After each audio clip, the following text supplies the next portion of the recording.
Hello there. Welcome to Karstedt Partners Packaging Spotlight.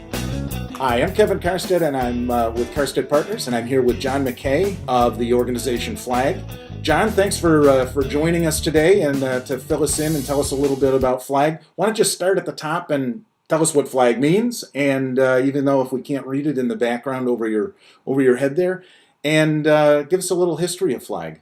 Sure, Kevin. First of all, I want to say thank you for putting this together and being able to talk this morning and your interest in Flag. It's a fun thing, and I'm having a lot of fun with it. Give you a little background history. I was at the Pittman Company for 25 years. I was in sales through several different territories. I was in sales management. In the last 10 years, I was in the National Account Division, and I put together national agreements with big companies for Pittman. A couple of the guys were major label guys in the industry, national and worldwide companies. I did those, and another one was the Independent Carton Group, and I believe you just did an interview with Jay Willie of the Independent Carton Group. Yep, we did. The Independent Carton Group was a buying group of folding carton guys, and is a buying group of folding carton guys. And I was the first vendor to bring a buying solution to that group. We brought printing plates to them, and then expanded that into offset press room supplies and equipment. And I ended up selling the ICG for 10 years. I saw how good it was for me as a vendor because all of a sudden I had access to all these accounts, and our revenue grew over those 10 years pretty significantly. I saw how good it was for the members because they were leveraging their purchasing and pooling their purchasing, so they were getting more attention from Pittman and the other manufacturers we represented. They were getting better deals on pricing and that kind of thing. And then I saw how good it was for Andy and Jay and the guys running the ICG. And it came to a point with Pittman in my career, I was looking for something new to do, and I saw nobody was doing a buying group in the label industry. Mm-hmm. And I thought, you know what, I think this could work. So the light bulb went on, and you went forward with that. That's great. It did, yeah. It blinded me, and it blinded me enough to bet the farm, and I went all in just over 3 years ago now. So it's been 3 years, and how many members do you have right now? We are now up to 23 members. Great. And that's nationwide. Currently, we're only into the United States, but we are looking at Canada right now as well. Mm-hmm. I live in the Northeast. I live in New Hampshire, so I kind of started out in the Northeast quarter of the United States, but now we're branching out across the country. And most of our agreements are nationwide agreements with our vendors, and it's working. Yeah, good. Hey, and I'm going to kind of go off script here a little bit because something's hitting me. So if I hope I don't throw you too much. But John, can you have regular meetings? You talk to your membership on a regular basis. What are some of the challenges that they're facing? What are some of the issues they're facing that may or that you're hearing by being in all these different plants? Is there anything you can share with us on that? Maybe on the buying side or whatever, but what are challenging them? Sure, I think one of the biggest challenges right now is the label industry is becoming there's overcapacity in the label industry. Right. Just like it was with the newspapers, just like it is with the offset printers. There's too many printers, there's too many vendors, and that consolidation process has happened dramatically in those two industry segments. Well, the same thing is happening now with labels. Mm-hmm.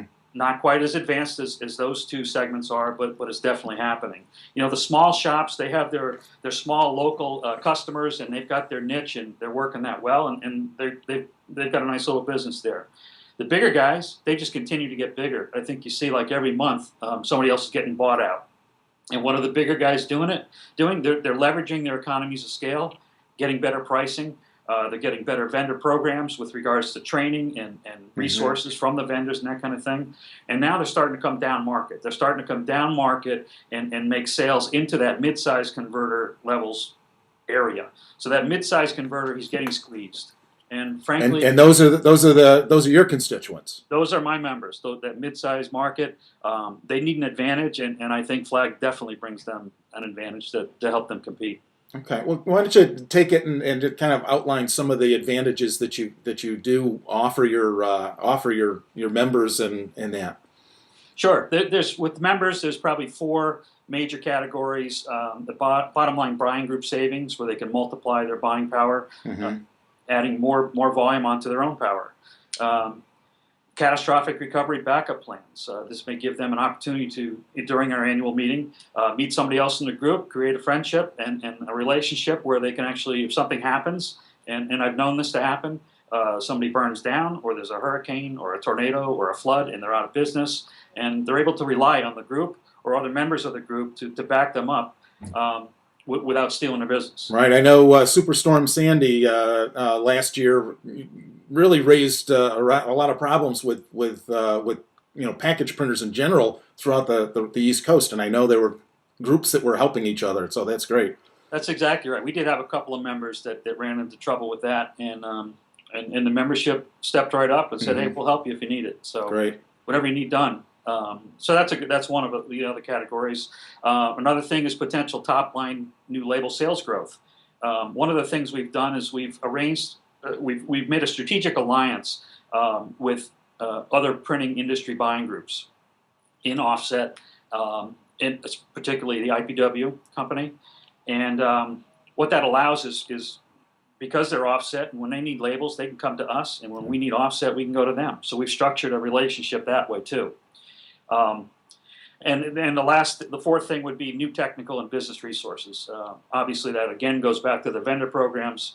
Give you an example. At our first annual, we have one annual members meeting every year. At our first meeting, our pre-press provider, Anderson & Vreeland, brought in a digital press and put it on the hotel floor. And all our members were there, and they were willing to do that because we had so many members, so many member companies there. It was worth their while to put that press in, and so our guys could kick the tires and learn about it. So Right. So those are some of the advantages. Great. Well, it sounds like a wonderful or a solid advantage to someone getting in. And I'm going to put down your URL for the organization. Best way to get a hold of you would be by phone number, and I'll put that up on the screen too. Once you give us that.